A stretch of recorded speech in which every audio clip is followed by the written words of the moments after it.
প্রিয় শিক্ষার্থী বন্ধুরা, আবারও চলে আসলাম আজিম লার্নিং পয়েন্ট ইউটিউব চ্যানেলের পক্ষ থেকে নতুন একটা ক্লাস নিয়ে। এই ক্লাসে আমি তোমাদেরকে সরকারের গুরুত্বপূর্ণ হেল্পলাইন সম্পর্কে জানিয়ে দেবো। ক্লাসটি বেশি বড় হবে না, তো তোমরা অবশ্যই আমার কথা মন দিয়ে শুনবে। চলে আছে মূল পড়ায়, সবাই স্ক্রিনে দিকে খেয়াল করো। এখানে সরকারের হেল্পলাইনগুলো দেওয়া রয়েছে এবং এখানে কোন কোন হেল্পলাইন বা কী কী সেবা পাওয়া যাবে সে সম্পর্কেও লেখা রয়েছে। এই যে দেখতেছো এখানে 3টা 9, এটাকে 999 বলা হয়। এই 999-এর সাহায্যে জরুরি সেবা, পুলিশ, ফায়ার সার্ভিস ও অ্যাম্বুলেন্স সেবা পাওয়া যায়।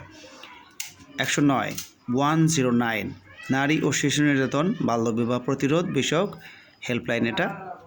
এরপর হচ্ছে 106 106 দুর্নীতি দমন।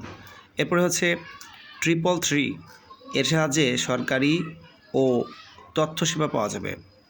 এরপর দেখো 1098, এর সাহায্যে শিশু সহায়তা পাওয়া যাবে। এরপর হচ্ছে 16263 জরুরি স্বাস্থ্যসেবা পাওয়া যাবে।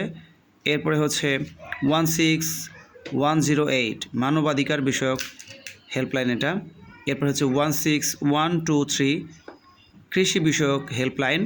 এরপরে হচ্ছে 16430 সরকারি আইনি সহায়তা। তো শিক্ষার্থী বন্ধুরা, এই যে সাধারণ জ্ঞানগুলো তোমরা কিন্তু অবশ্যই শিখে রাখবে, প্রয়োজনে কিন্তু তোমরা এখান থেকে হেল্প নিতে পারবে।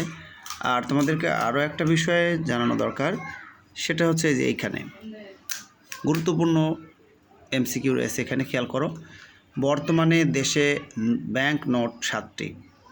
সম্প্রতি বাজারে 200 টাকার নোট কিন্তু আমরা দেখতে পারি। এটা হচ্ছে 18ই মার্চ 2020-এ লঞ্চ হয়।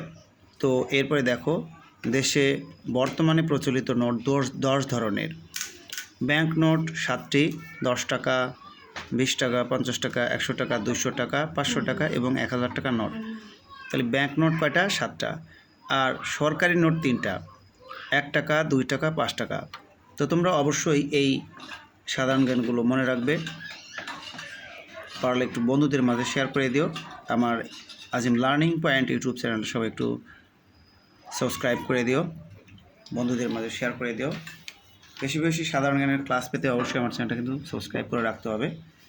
আমি তোমাদের জন্য প্রচুর পরিমাণে রাইটিং পার্টস এবং গ্রামাটিক্যাল ক্লাস দিয়েছি আমার ইংলিশ উইথ আজিম ইউটিউব চ্যানেলে, তোমরা এটাও সাবস্ক্রাইব করে রেখো। যাই হোক, সবাই ভালো থাকবে, সুস্থ থাকবে। আজকের এই ক্লাসটি এখানে শেষ হচ্ছে। আল্লাহ হাফেজ।